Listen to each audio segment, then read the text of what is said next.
Hey YouTube, welcome back to the BladesIIB shop. In today's video, we're going to do an overview and review of this Jet mill drill. Thanks to Appalachian Bushcraft, put a request on the channel to see an overview of this. Apparently if you go out and look, and I recall it from when I purchased this mill drill, not a lot of videos out there on it, pretty hard to see this in operation. So good time to go ahead and put some information out there in case that'll help somebody out with their purchase ideas, see if this is what they want to purchase or not. So we're going to go through and do this, not an unboxing, not a delivery. I've had this in place for a little over a year now. I've had this mill drill, so I've got quite a few hours of operation on it. So I'm just going to go through, talk about it, share some information about it, share the tooling that it came with, and just give you my impression of it. And if I were to buy another one tomorrow, would I buy this mill drill again? So let's go ahead and jump right into this. I'm going to share the accessories that it came with, and then we'll just start going through this and talk it through the pieces and parts and the operation of it and get into making some cuts. Let's go.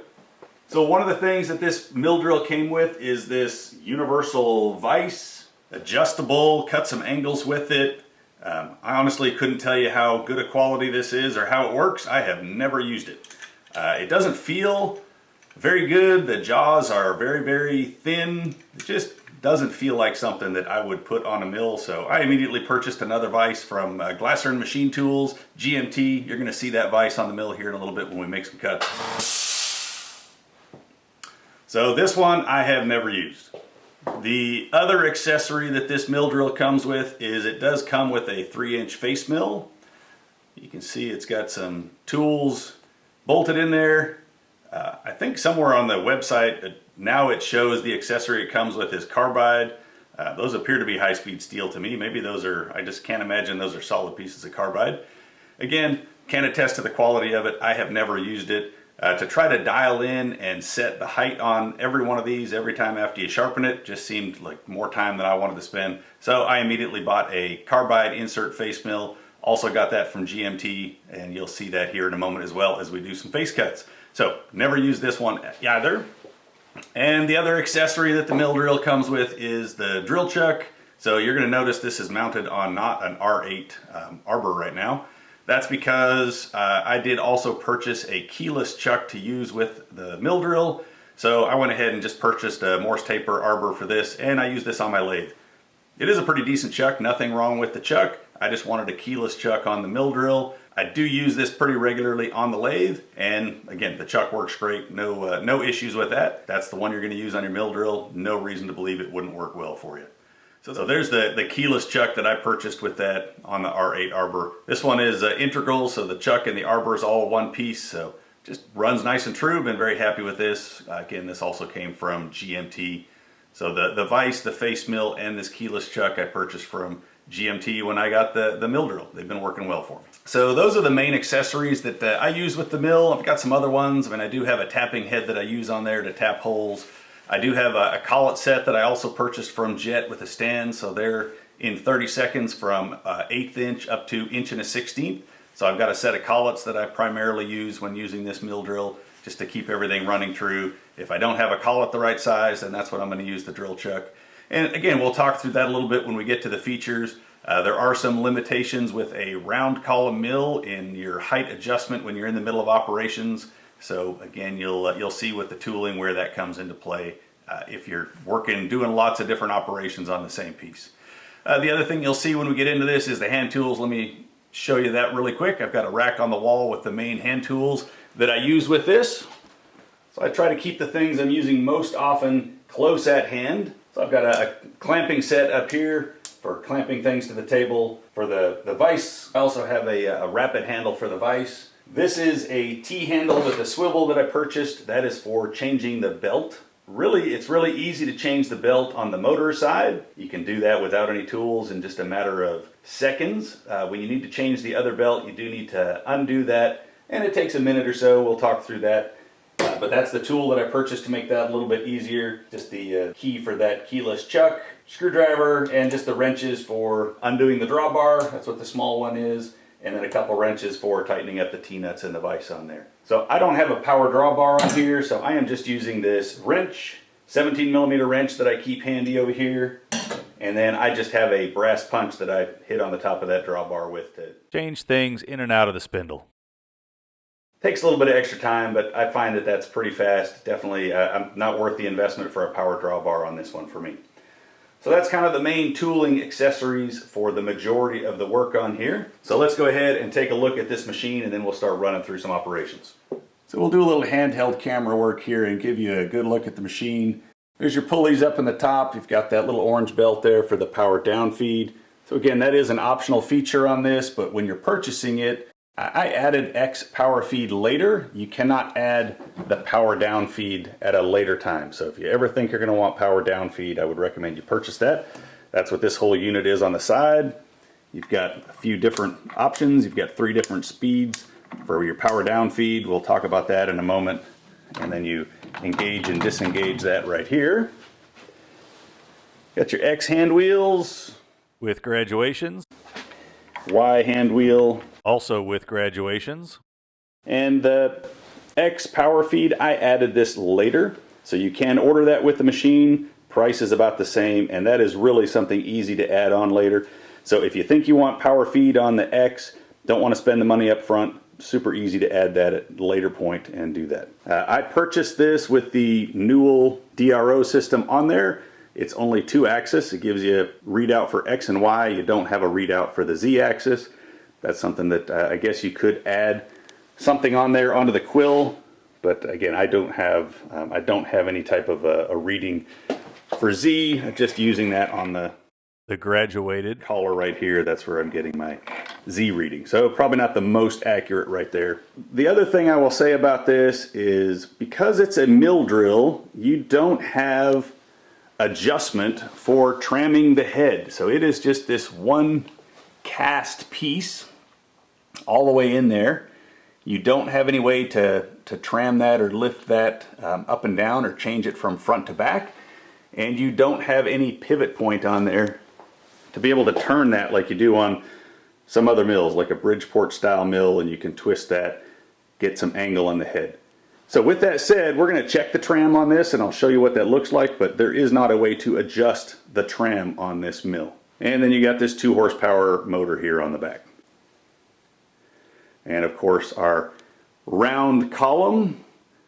All right, here's a good place here to drop in the full specs for this machine and take a look at it. So again, it's the JMD-18 power down feed mill drill. This one has the Newall DP700 DRO on it. So that is the stock number configured this way if you wanted to order it. So it comes with a power down feed. You've got a total of 15 7/8 inches of swing, 5 inches of travel, 12 spindle speeds, anywhere from 150 to 3,000 RPM. Face mill capacity is 3 inches. That's why I purchased a 3-inch face mill. We'll see that in operation here soon. You got a table size of 9.5 by 31 3/4 inches. Weighs about 700 pounds. It is the R8 spindle taper. Max distance from the table to the spindle, you've got 28 inches. So with that round column, you do end up with a lot of Z height, but back to you've got 5 inches of operational sort of Z height on a setup. Automatic spindle travel, 4 1/4 inches. That quill diameter is 3. You've got the 3 different power down feed speeds, anywhere from, that's actually supposed to be 10 thousandths of an inch. You don't have 1 thou. So you've got 10 thou, 7 thou, and then 4.7 thousandths of an inch. Table longitudinal travel, you got 20.5 inches. I also put that down here. So X travel, 20.5. T-slots, you've got 4 of them. They're 5/8 inch. Kind of weird. On the spec sheet, it shows 1 13/16 center to center. The owner's manual shows the 2 1/8 inch center to center. I double checked. Mine are 2 1/8 center to center. You can put up to 400 pounds on it. 4.5 inch column, and your base dimensions, 2 horsepower motor. It comes wired for 115. I've already converted mine, so I have mine running on 230. Single phase. And X travel, you get 7 inches. Not sure why that didn't end up on the spec sheet here, but for some reason it did not. So there's the overall specs on this machine. Let's get back in there and take a closer look at it in operation. All right, so there's sort of a top to bottom once over on this machine. Let's talk a little bit about the difference between round column and square column. So this has a round column on here, and I will tell you that that is a pretty significant limiting factor. If I were to go buy another mill drill right now, I would probably look at something from the Precision Matthews lineup. I have a Precision Matthews lathe that I've been very, very happy with, and all the PM mills come with a square column, and you get that adjustability in Z. As I just mentioned, you can't tram the head on this, so I know a lot of people think every time they undo it and move it on the round column. They have to reset something up or redial it in. That's not the issue. You don't have to do that. I can change the height like on a drill press, and I can undo that, and I can just clamp it back down and start to go again. Where the issue comes in is if you've got your piece set up and you need to do 15 operations on this piece of material that's set up in the vise, you need to be able to do all of that within the 5 inches you have of your quill travel, which means it really gets hard to go from collets to using the drill chuck, which is about 3 inches all by itself.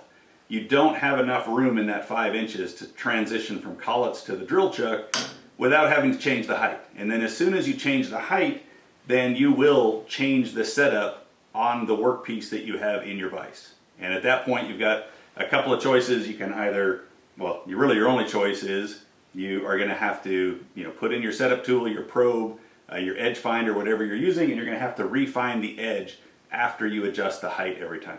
Add some time to it, add some extra work to your operations. So for most of what I do, I have figured out how to operate with collets. So even if I'm drilling, reaming, whatever I was doing, making knives, I just try to operate everything with collets, and then I can get everything in my setup done within that 5.5 or 5 inches I have to work with the quill. And if I'm doing other operations like facing, and maybe I'll do a whole bunch of facing all at one time while I'm set up with my facing mill, and then I'll change my setup and do something else. So that is a limiting factor. You've got a lot of extra Z height with this round column, but if you're working on the same piece of material and you're doing multiple operations, it does become a bit of a pain if you need to change the height for some different tooling, and then you have to reprobe, re-edge find your setup to get going on there. So that's really that's one of my biggest complaints is I probably wouldn't buy another round column mill drill if I had the choice. The DRO, I will definitely say that was a good purchase. I love this Newall DRO system. I find it is very, very accurate, works really well for X and Y, it does great. Would highly recommend that Newall DRO system with the purchase. The X feed, the power feed, again, I added that later. That's worked great for me, so no issues with that. I've been running that for 8 or 9 months now, and that has worked fine, no issues. I think one of the other questions I had was, are the ways ground or hand scraped? You can kind of see some what looks like scrape marks maybe in this one. I'm not an expert on that. For the most part, again, looks like some very light scrape marks there. The rest of it all just looks ground. I'm not seeing any hand scraping marks over the rest of it, so don't see that advertised anywhere on the machine that they claim that it's hand scraped, so I'm guessing they're all just ground. My only other real complaint with this whole mill drill and all the times that I've operated it is on this power down feed, you engage these two handles right here to lock that in, and then you've got your adjustment here, and it locks in if you're using power feed, or even if you're just using the depth on this. What I find is you're going to lock the quill, and you're going to take your cut with where you have that depth set.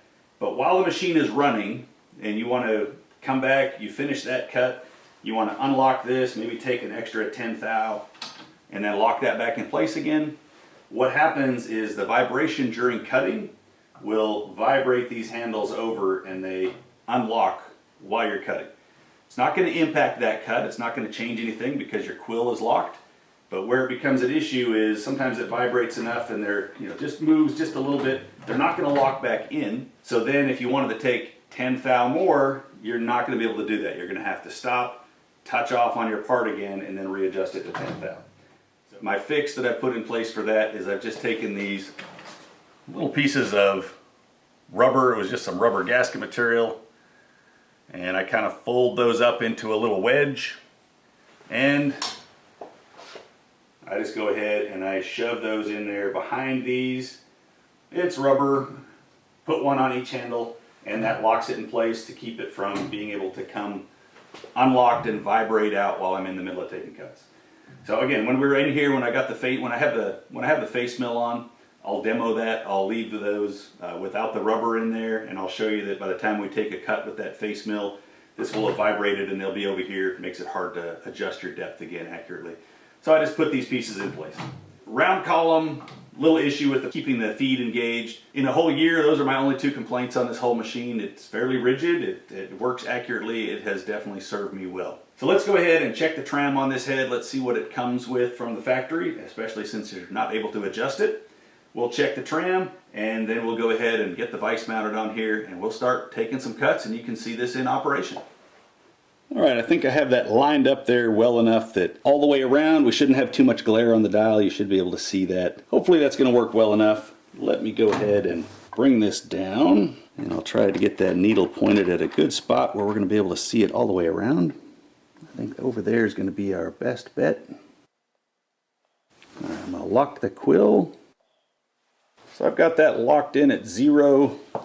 You can see where that is. And now we'll wind this around. And we are within about 4/10 right there. Kind of moving around back to 0. We are about almost a full thou off right there. About a thou and a half. So at 180 degrees there now, we are off almost 3 thou. Not sure if you can see that on the dial. And now we're back to right at about a little over 3 again there. And right at 3 at 100 and, although it was -1 over here, so we're at about 2 thou difference on X. 2 thou difference. And we are back to 0. So total run out on this looks like it's about 3 thou. We've got about 2 thou going across on X, a total of 3, and it just, definitely varies a little bit coming across the table there. Not bad there. So yeah, we're at -1 right there, -3 right there. Actually almost 3.5 if we go all the way to this point over here. That's definitely the lowest point. And then back to 3, so 2 different, still almost 3. And then really get a lot of variation across just that spot right there where I've zeroed it in. So that's what the tram looks like from the factory on this. And again, I don't really have any good way to adjust that. Just for curiosity, we'll see what happens if I try tightening on one of these a little different. No noticeable change, no difference there. So again, since I can't adjust it, I've never checked the tram on this before. I've just run it the way it is, and it works pretty well. Even with the face mill, it's not a huge noticeable step or anything on there. But that's what we've got for tram. So let's go ahead and get our vise back on here, and then we'll start taking some cuts. So you need to change something off of that R8 taper. Just grab that 17mm wrench, hold the pulley, undo that a turn or so. Set the lid back down, grab onto whatever, so I've got my hand down underneath, grabbing onto whatever's in the chuck or whatever's in that collet. Give it a tap on the top and it releases that out of the collet and you can pull that out. I mount the vise on that second row of T-slots. That way the vise does not hit the column before the table does and you maximize your travel in Y. Just have that finger tight and we'll get our dial in place. All right, got my test indicator back in there again. Let's touch this off. Let's get this dialed in. This is where power feed is nice, but also a little bit noisy.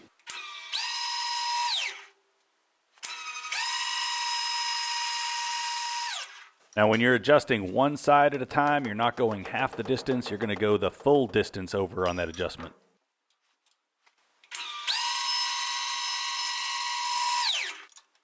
And that first adjustment got us under 2 thou.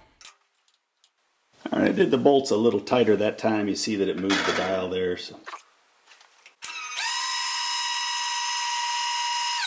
I think we can get it a little better than that.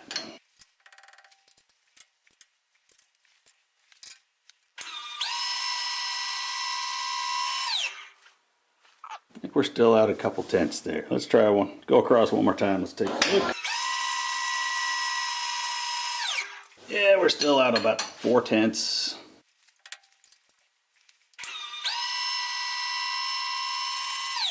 All right, I'm happy with that. I'd say we've got our vise dialed in there now. Now back up top with that 17mm wrench. Loosen that drawbar just a turn or so. And make sure you're holding on to whatever's down here. And just a little tap up top. Break that collet free and we'll pull that out. Right, one of the other tooling accessories I forgot to show up front was when I first got this mill drill, I made this, I call it my drill press table. Just pops in the vise. And this is my only drill press. When I purchased this mill drill, I did get rid of the drill press that I had. And I just wanted to have a table, so if you're doing a lot of drilling, then you don't want to be in and out of the vise. You want to be able to move your pieces around, still be able to clamp to it. So I just picked up some 1/2-inch steel plate and a nice heavy piece of 2-inch tubing. And that was one of the first projects I did in this mill drill, was machine that down, put that on there and face this top off. So really makes for a nice drilling table, just makes it a little bit more versatile when you're using it as a drill press instead of having to have that vise all the time. So first thing we're going to cut is we're going to just go ahead and take some cuts in steel. So I'm just going to show you how with that 3-inch face mill that we're going to put on here in a moment, we're just going to take a couple of 50 thou cuts off the top of this, and you can see how it cuts and how it sounds in some steel. And then we're going to put a piece of aluminum in here and take some cuts with some aluminum as well. And here's that 3-inch face mill from Glacern Machine tools. Worked well. It's got 6 cutters on there. I like these GMT tools, pretty affordable, and I have a 2.5-inch version of this that I have on my Tormach, so they seem to work pretty well.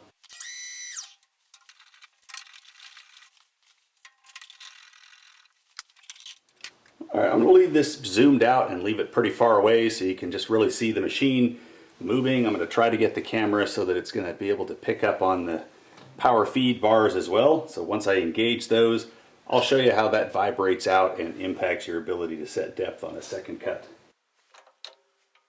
So if I come, I'm going to wind down till I'm pretty close.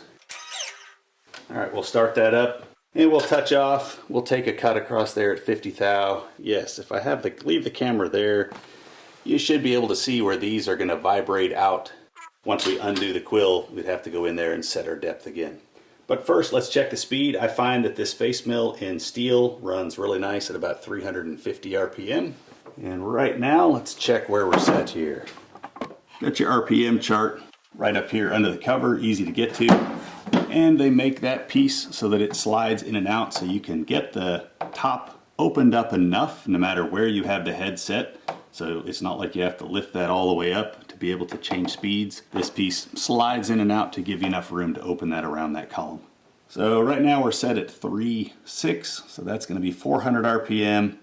So right now we're set at 3 and 6, so that's 400 RPM. So what I need to get to is I need to get up here to 2 and 5. So I need to get up on basically move each of these belts up 1. Means we're going to have to change this front belt, so it takes a couple extra minutes. We'll do that. Again, moving the one on the motor, that is as simple as undoing this hand wheel here on the motor, and the motor just swings back and forth enough that you can change that back belt. It's changing this front belt. We've got to get back in here, and we need to get back in here. That's what I have this T-wrench for.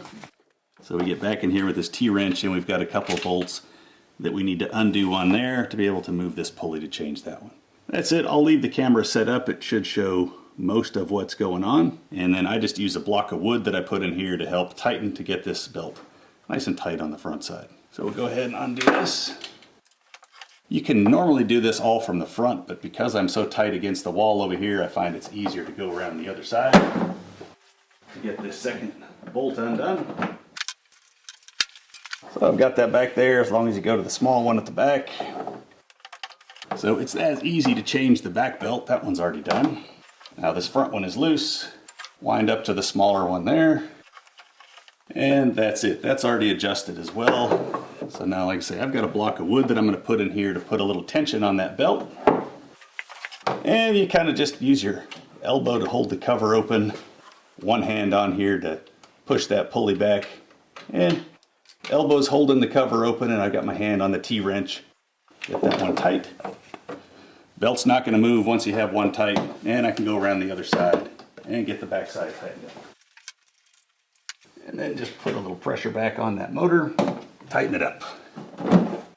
And we're good. So now we're at 350 RPM. We're ready to take some cuts in steel. Obviously you get a gearhead mill, and it's a little faster for changing. You get one with variable speed, and you're doing less belt changes. So those are a couple other nice upgrades to have on a milling machine for sure. All right, we've got our speed all set. There's our 350 RPM. Belts are tight, so let's go ahead and get this back close. to where we want to touch off. And again, I'm going to hold these, so even while I'm trying to touch off, I don't want that to vibrate out of there. Alright, so we've touched off, and again, we're going to go take a 50 thou cut in this steel pipe here. I've got it just roughly centered up on the cutter. So again, keep an eye on this. Quill is locked, but you should see these vibrate out, so you're going to see that those become unlocked. That's my one issue with it. And we'll put my little spacers in there for the next cut to keep that from happening. Let's see how this thing cuts.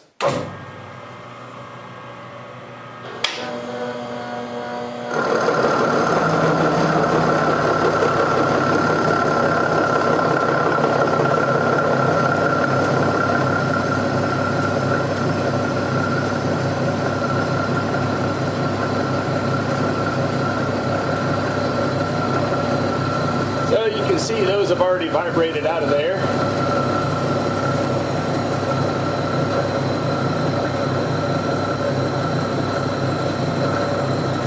I'm feeding at about 3 inches per minute.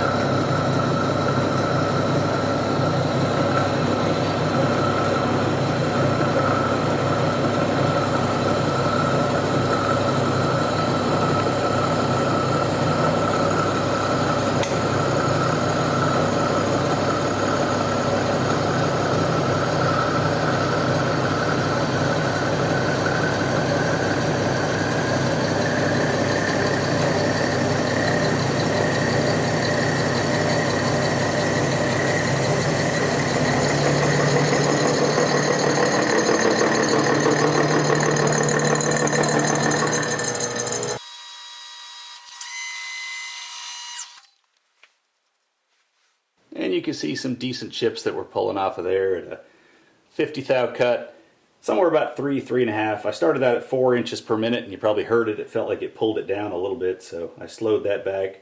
So, like I say, 3.5 maybe inches per minute for the feed rate on there. 50 thou cut in some steel.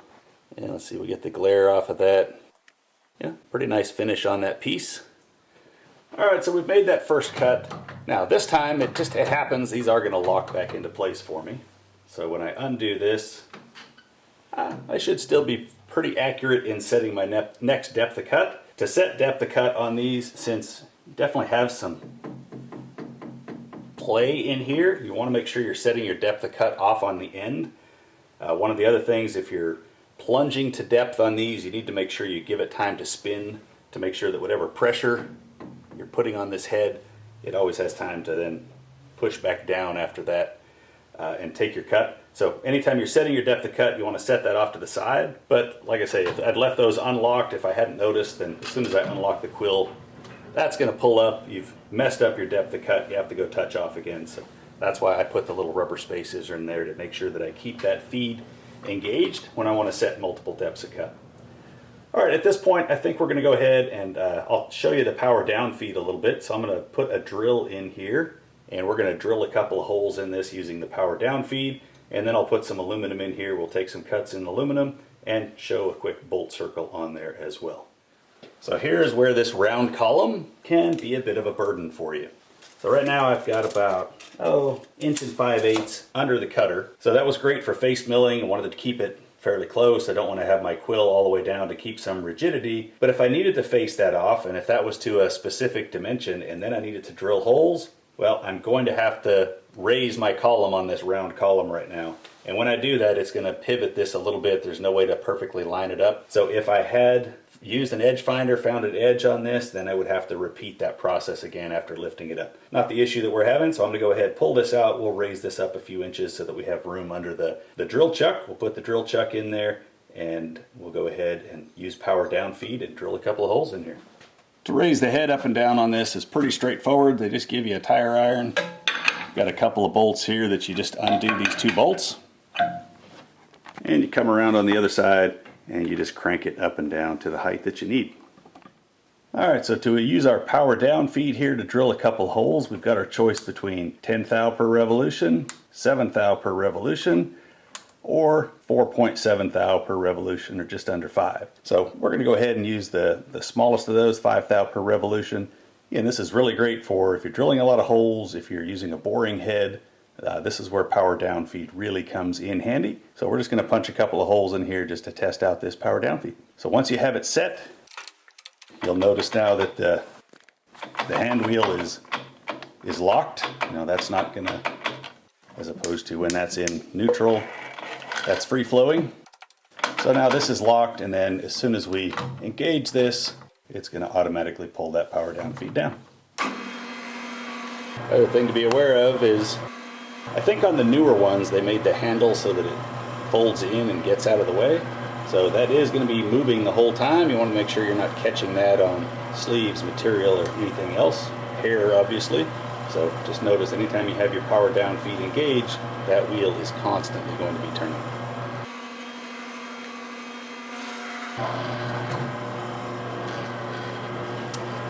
I've got this locked in. I locked it in pretty far out there just so you can see what's going on. It's moving its way down.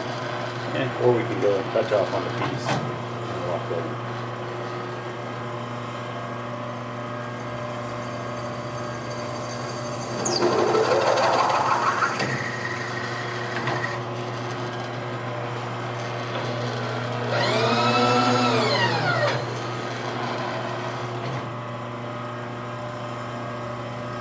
See that feeding around there by itself. I'm just holding it, make sure it stays engaged.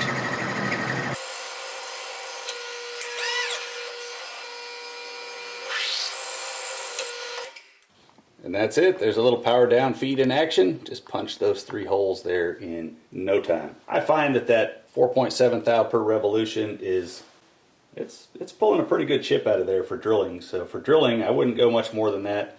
Those coarser feeds, those are going to be good for rough boring. But again, this is a pretty good chip out of there at 5 thou per revolution.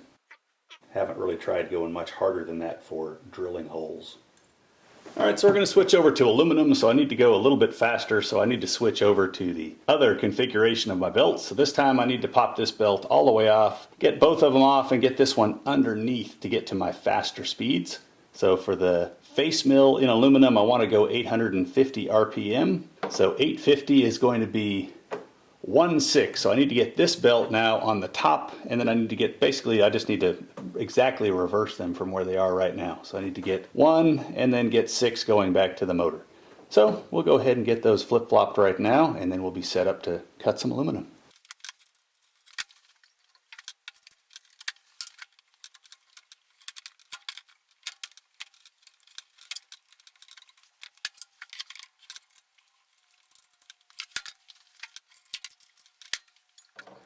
And there we go, we're all set. Now we are in 1/6.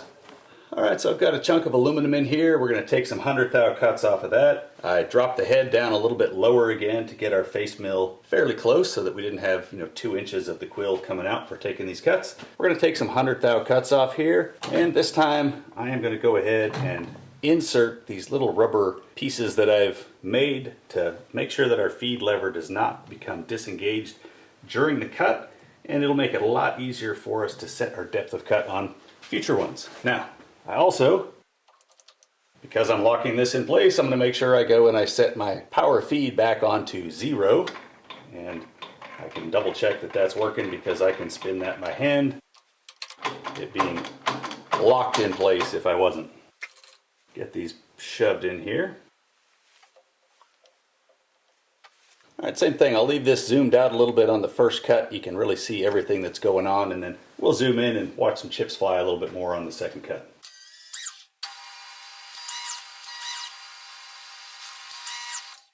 Alright, the first time there it touched off on this burr on the edge, so we have fully touched off on our piece there now. You see we touched off there. One thing to note on this is that 1 full revolution of the hand wheel on this is actually 106 thou depth of cut. Pretty odd number. I think I noticed on some of the newer ones, or they've got a model that is 100 thou. I'm not sure if that's just when you get the power down feed. I think that's when you end up with 106. If you have the non-power down feed, it might be right at 100. But that is something to keep in mind. It's kind of an odd number, is 106. So anyway, we're just going to go ahead and we'll just take 106 thou depth of cut. We'll just do 1 full revolution. So I'm at about 88 over there. Again, I'm off my part so I can wind it down. I'm going to wind it back to 88 again. So we should be taking 106 thou cut in this piece of aluminum. And I'll try it at about 4 inches per minute again. We'll see how that does. And maybe slow that back off a little bit. But we'll see how it's cutting.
And you can see that those power feed levers stayed intact, so if I wanted to go take another cut right now, I could undo those and I'd be able to wind this down. That's my fix to make sure that I can quickly adjust depth of cut. Finish on that came out looking pretty good.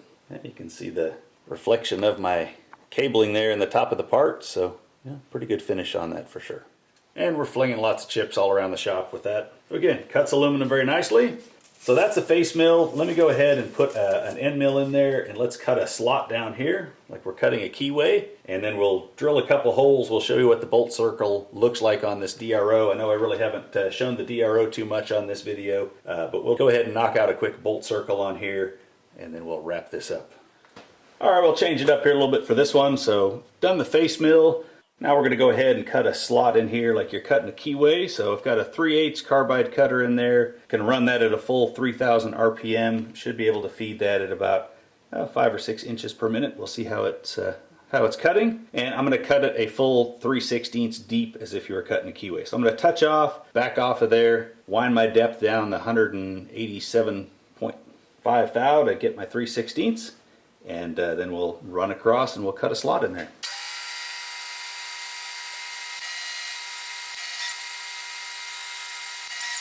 Alright, I felt like that first touch off was just a little bit too deep, so backed it off and did that again. So I'm coming up at 97 thou on my dial, and I want to go 187.5. So with that 106 calculation on there, let me get my calculator out to make sure I do that right.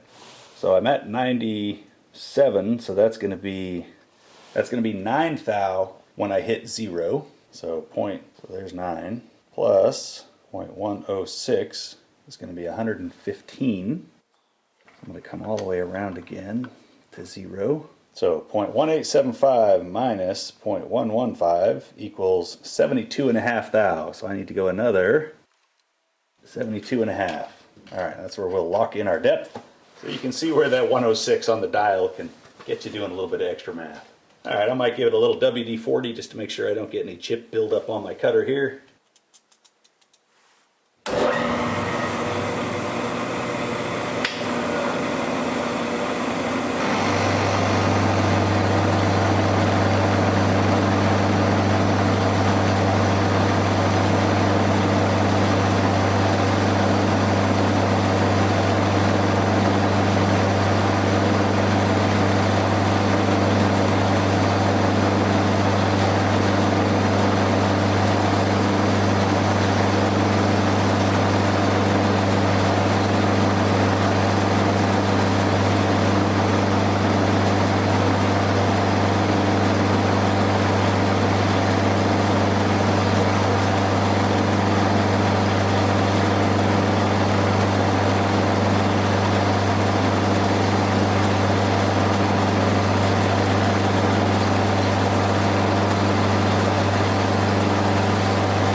there's our slot in there at a nice 5 inches per minute.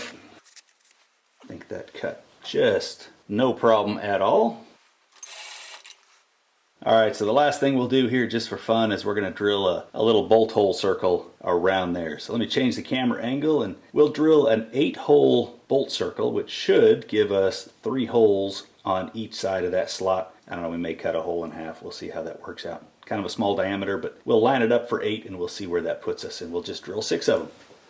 Alright, so I've got a center drill in here so we can just punch a couple of holes on this bolt circle. I just cut this slot so that I know this center drill is perfectly centered up in that slot. So let's go over and take a look at the DRO and see how we're going to set up this bolt circle.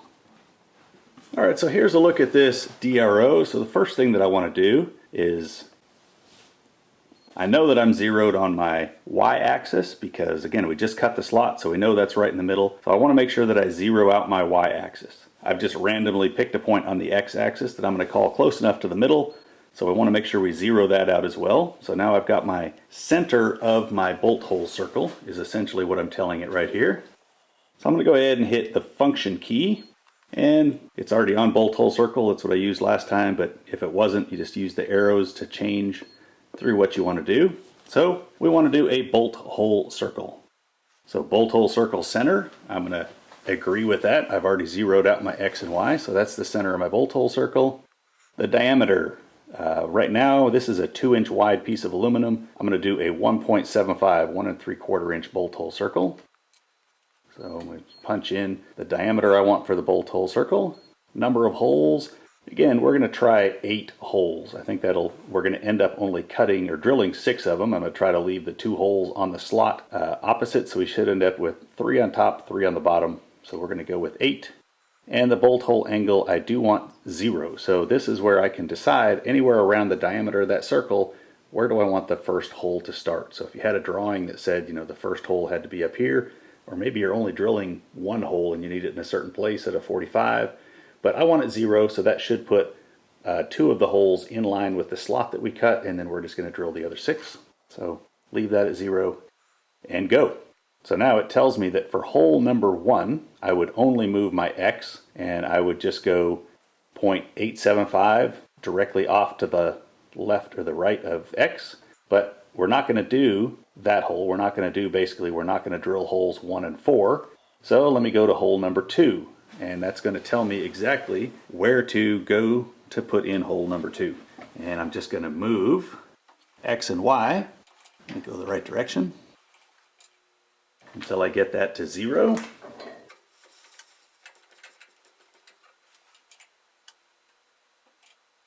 There we go. So I'm on hole number 2. I've got it zeroed out. So now I should just have to turn it on, come down, and you're going to see where that's going to punch in hole number 2. And it's actually, let's see, 1 and 5 are the ones we're not going to drill. I think I said 1 and 4. We're not going to drill 1 and 5, should be the 2 that are opposite each other. So let's go ahead and punch this.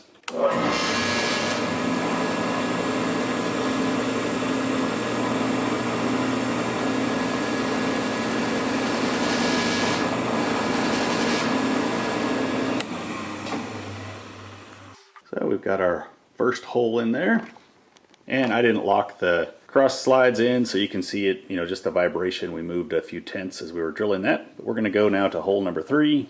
Gives us a new set of coordinates, and we'll go there. Sometimes I like to start it up and let it actually move the vibrations out and finish setting it correctly.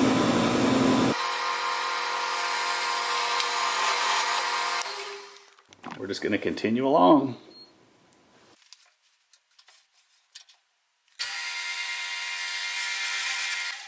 We're going to skip 5, go to 6.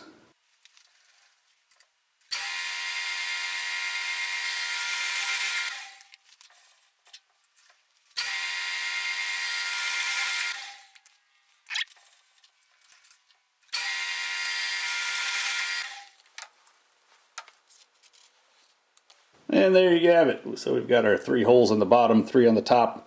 Holes number 1 and 5 would have been in our slot. And there we've got just a nice bolt hole circle.